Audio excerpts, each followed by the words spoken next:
আমাদের ছেলেরা round the clock এখানে আছে, কাজ করতেছে। আর যাদের দায়িত্ব কাজ করে স্টেজ বানানোর মাইকের কাজগুলো করতেছে, তো দেখতে পাচ্ছি এটা আমার বিরোধ কিছু নাই, ও জানার কিছু ছিল। নিরাপত্তা নিয়ে কোনো শঙ্কা আছে কিনা আপনাদের বা আপনার দলের পক্ষে? এই মুহূর্তে তো পুরো জাতি তো একটা সংখ্যার মধ্যে আছে, শুধু একটা নিরাপত্তা না, আমাদের পুরো জাতিতে একটা একটা একটা সংখ্যার মধ্যে আমরা আছি প্রতিটা মুহূর্তে। তো নিরাপত্তা যতটুকু এনশিওর করা দরকার আমরা চেষ্টা করতেছি, বাকিটা আলাদা। সরকারের পক্ষ থেকে কেমন সহযোগিতা করা হচ্ছে? সহযোগিতা কেমন করা হচ্ছে বলতে পারবো, তবে অসহযোগিতা নাই। তারেক রহমানের আগমন বাংলাদেশের রাজনীতিতে কতটা ইম্প্যাক্ট ফেলবে বলে আপনি মনে করেন? আমাকে মনে হয় যে আমাদের acting chairman আসাটা রাজনীতি ইম্প্যাক্ট হবে না।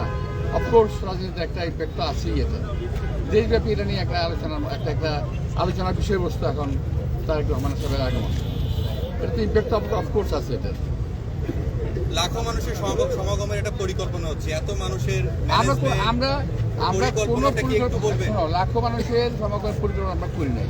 যদি লাখো মানুষ সমাবেত হয়ে যায় সেটা তো আমাদের কিছু করার নেই। কেন এখন অ্যাক্টিং চেয়ারম্যান আসবে, দেশে মানুষের একটা জাগরণ তো আছে, জাগরণের প্রতিফলন এখানে ঘটবে এটা আমরা আশা করি। কিন্তু এটার জন্য যে আমাদের খুব একটা মানে ওই যে মানুষ আনার পরিকল্পনা, সেমন কোনো পরিকল্পনা আমাদের নাই। তবে আমরা আশা করছি যে এখানে মানুষের সমাগম ঘটবে, স্বতঃস্ফূর্ত এটা। না না না, ধন্যবাদ।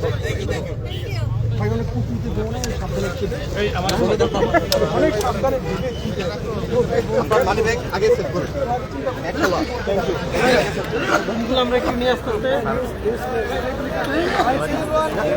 ভাই,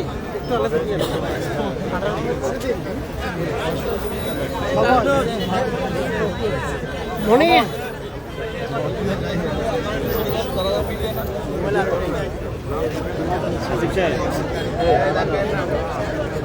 ভাই, এই যে ভাই,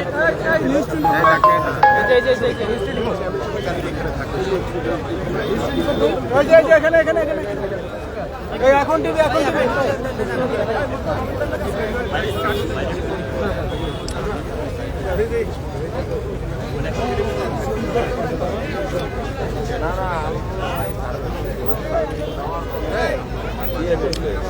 ওই যেন 300 মিটে স্টেজের ছবি উঠাইতে আসছে, দেখা করতে আসছিল, পরে আমাদের সাথে দেখা হয়েছে।